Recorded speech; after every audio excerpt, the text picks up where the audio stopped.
बात करते हैं प्रदेश के अंदर कोरोना के आंकड़ों को लेकर। आपको बताएं कि हरियाणा में एक के दिन में कोरोना के 625 नए मामले निकलकर सामने आए हैं और प्रदेश में कोरोना के चलते बीते 24 घंटे में एक शख्स की मौत भी हुई है, जबकि 487 लोगों ने कोरोना को मात भी दी है और इसके चलते कोरोना का रिकवरी रेट 98.65% पहुंच गया।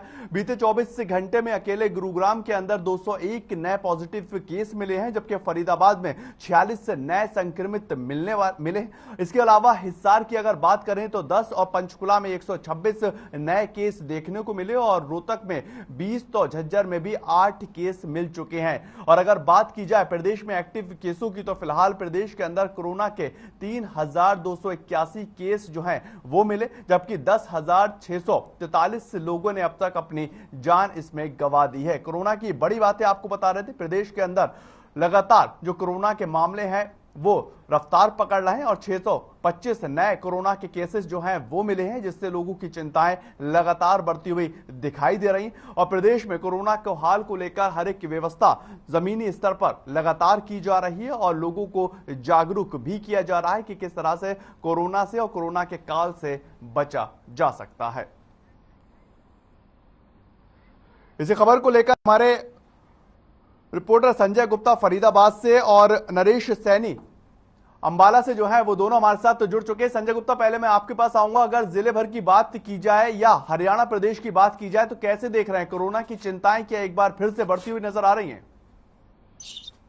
जी देखिए, बिल्कुल शाहनवाज, जिस तरीके से पिछले दिनों से लगातार कोरोना के मामलों में बढ़ोतरी हो रही है उसको देखकर लगता है कि लगातार इस तरीके के जो मामले बढ़ते नजर आ रहे हैं तो उसको लेकर कहीं ना कहीं स्थानीय जो प्रशासन है वो पूरी तरह चिंतित नजर आ रहा है। लगातार वैक्सीनेशन पे जोर दिया जा रहा है, लोगों से अपील की जा रही है जिन्होंने 2 डोज ले लिए हैं वो बूस्टर डोज लगवाएं। इसके अलावा लगातार जो जिला प्रशासन है वो जहां पे जल भराव की समस्या हो रही है, जल भराव के चलते मच्छरों के पैदा होने की समस्या हो रही है, वहां पर मौसम के बदलाव के चलते कुछ लोग बीमार हो रहे हैं और उनमें शुरुआती जो लक्षण आते हैं वो कोरोना के आते हैं। इसको लेकर भी प्रशासन खासा चिंतित है।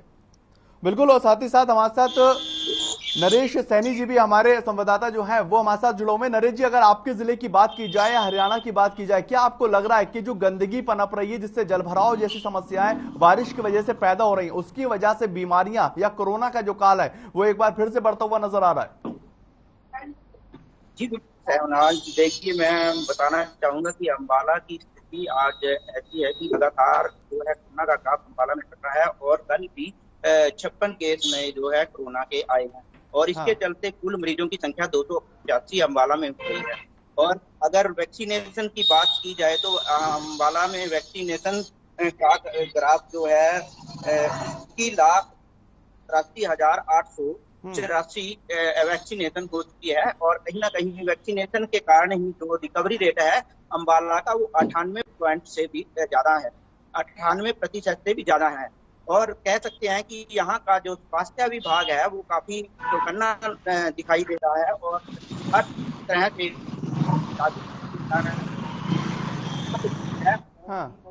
घर को भी आ रहे हैं, ज्यादा चीज अंबाला में है तो अपने घर पर ही रहकर कोरोना का इलाज करवा रहे हैं। जी शहनाज। बिल्कुल, और हमारे ब्यूरो हेड भी फरीदाबाद से संजय जी हमारे साथ लगातार जुड़े हुए। संजय जी, अगर बात की जाए फरीदाबाद या उसके आसपास के क्षेत्रों की, क्या लग रहा है आपको? क्योंकि कोरोना के काल के वक्त जो सावधानियां बढ़ती जा रही थी उसमें लापरवाही देखने को मिल रही है, इसकी वजह से चिंताएं बढ़ती हुई नजर आ रही है। और दूसरा मेरा वही सवाल स्वास्थ्य विभाग को लेकर, क्या जमीनी स्तर पर वो तैयारियां पूरी हो चुकी हैं जिसकी लापरवाही की वजह से हजारों जाने जो है वो कोरोना काल में जाती हुई नजर आई थी? बिल्कुल, देखिए, जो फरीदाबाद के अगर हम आसपास के इलाके की बात करें तो यहाँ पर जो कोरोना के लगातार मामले बढ़ते जा रहे हैं। हालांकि प्रशासन, जो जिला प्रशासन है या बात करें हम स्वास्थ्य विभाग की, वो लगातार एडवाइजरी जारी कर रहे हैं कि बार बार हाथ धोइए, मास्क लगाइए, छींकने से पहले हाथों पर मतलब बार बार हाथ धोइए, सैनिटाइज कीजिए। इस तरीके की एडवाइजरी लगातार जिला प्रशासन जारी कर रहा है। बावजूद इसके जो लोग हैं वो पूरी तरह लापरवाह हो चले हैं इस बीमारी के लेकर। हालांकि बात की जाए इस बीमारी की तीव्रता की, जिस तरीके से पहले चरण में और दूसरे चरण में इस बीमारी ने मतलब हजारों लाखों लोगों को मौत की नींद सुला दिया था, वहां अब अगर हम रिकवरी रेट की बात करें तो रिकवरी रेट फरीदाबाद में 99+ पहुंच चुका है। तो यहाँ पर जो अगर हम इसकी तीव्रता की बात करें या फिर बात करें कि कितनी खतरनाक है ये बीमारी, तो इस बीमारी की जो तीव्रता है वो पूरी तरह घट चुकी है। लोगों में जो शुरुआती लक्षण आते हैं उनको होम आइसोलेशन किया जा रहा है, उनका इलाज घर पे बैठ के किया जा रहा है और कुछ ही दिनों में वो लोग ठीक होकर लगातार अपने काम पे जाना जारी रख सकते हैं। बिल्कुल संजय जी, ये तो महत्वपूर्ण बात है कि रिकवरी रेट जो है वो लगातार बढ़ता हुआ नजर आ रहा है, लेकिन चिंताएं जो है वो इस बात को लेकर बढ़ती हुई नजर आ रही है कि कोरोना का जो एक पीक था उसमें काफी जानें गई थी और काफी नुकसान होता हुआ नजर आया था। वो पीक दोबारा ना आए, वो समस्याएं दोबारा पैदा ना हो, क्या उसको लेकर स्वास्थ्य विभाग जमीनी स्तर पर वो तैयारियां करता हुआ नजर आ रहा है? और कोरोना से जुड़ता हुआ मंकी पॉक्स का मामला भी लगातार देश के अंदर दस्तक देता हुआ नजर आ रहा है, उसको लेकर क्या तैयारियां लग रही हैं, धरातल पे होती हुई नजर आई हैं? देखिए, जिस तरीके की अगर स्वास्थ्य विभाग की बात करें, जिस तरीके की उन्होंने तैयारी कर रखी है, बिल्कुल वो पूरी तरह तैयार हैं। ऑक्सीजन के उन्होंने अलग बेड बनाए हुए हैं, जबकि ऐसा पहले नहीं था। अगर हम बात करें मंकी पॉक्स की तैयारी की, तो मंकी पॉक्स की जो बीमारी अभी भारत में प्रवेश कर चुकी है, लोग कहीं ना कहीं उस बीमारी से डरे हुए हैं। और जो अगर फरीदाबाद प्रशासन की बात करें तो फरीदाबाद प्रशासन इसके लिए पूरी तरह बिल्कुल तैयार है, क्योंकि जिस तरीके से कोरोना के पहले और दूसरे काल ने लगातार तबाही मचाई थी, तो यहाँ पर जो स्वास्थ्य विभाग है उन्होंने अपनी तैयारियां लगभग पूरी कर ली हैं। अगर हम लापरवाही की बात करें तो लापरवाही आमजन के रूप में देखी जा रही है, क्योंकि लोग सब्जी मंडी में जाते हैं, भीड़ वाले स्थानों पे जाते हैं, वहां मास्क लगाने से अभी बिल्कुल दूर रह रहे हैं। हालांकि जब पुलिस ने लगातार इस जिले में चालान काटने शुरू किए तो हर आदमी मास्क लगा रहा था, लेकिन कुछ समय से जिस तरीके से जो पुलिस प्रशासन है वो कार्रवाई नहीं कर रहा है, उसको लेकर लोग अभी पूरी तरह बिल्कुल तैयार नहीं है, या फिर हम कहें लापरवाही बरत रहे हैं। हाँ बिल्कुल, नरेश भी हमारे पूरे उठते हैं, कह सकते हैं कि अगर कोई रह गया तो उसको लगाने की स्वास्थ्य विभाग पूरी तरह से तैयारी कर रहा है। लेकिन बूस्टर डोज यहाँ पर भारी जो है पर्याप्त मात्रा में लगाए जा रहे हैं और स्वास्थ्य विभाग इसको लेकर काफी सतर्क भी नजर आ रहा है। लेकिन बावजूद इसके जो लोग हैं वो कहीं ना कहीं के अंदर अवेयरनेस की कमी जरूर दिखाई दे रही है, क्योंकि जैसे ही कोरोना के केस बढ़ रहे हैं उसके बावजूद लोग भीड़ भाड़ वाले इलाकों पर जाने से कतरा नहीं रहे। और कह सकते हैं कि जो भीड़ भाड़ वाले इलाकों पर और भी, क्योंकि इन दोनों में जो मिठाइयाँ आती हैं और इसके साथ भी मिठाइयाँ बनती हैं, कई जगह ऐसी भी देखी गई है। हालांकि जो फूड सप्लाई जो महकमा होता है उनकी तरफ से जो है कई जगह छापेमारी भी की जा रही है, लेकिन बावजूद उसके जो हलवाई हैं यहाँ के, उनकी तरफ से भी बीमारियों को दावत देने का काम किया जा रहा है। इसके लिए जो फूड सप्लाई महकमा है उसको भी कहीं ना कहीं कमर कसनी चाहिए। बिल्कुल हाँ बिल्कुल, मैं आपके पास आऊंगा नरेश जी। हमारे ब्यूरो हेड भी संजय जी भी लगातार हमारे साथ जुड़े हुए। संजय जी, एक लाइन लिखी होती है, सावधानी हटी दुर्घटना घटी। क्या आपको लग रहा है आवाम जो है वो सावधानी बरत रही है या दुर्घटना की तरफ जाते हुए नजर आ रहे हैं?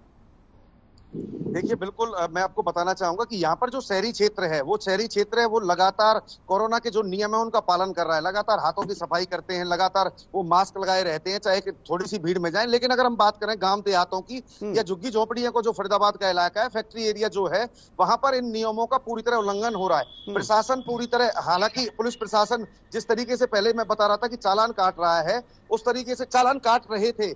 जब चालान काट रहे थे तो लोग मास्क लगा रहे थे डर की वजह से, क्योंकि 500 रुपए जुर्माना था। लेकिन जैसे ही पुलिस ने थोड़ी छूट दी, उसके बाद लगातार जो ग्रामीण क्षेत्रों के नागरिक है वो पूरी तरह लापरवाह हो चले। और कहीं ना कहीं इसका खामियाजा पूरी जिले की जनता को भुगतना पड़ सकता है, क्योंकि कोरोना का जो ये वेरिएंट है, हालांकि अभी खतरनाक नहीं है, लेकिन कब खतरनाक हो जाए ये भी नहीं कहा जा सकता।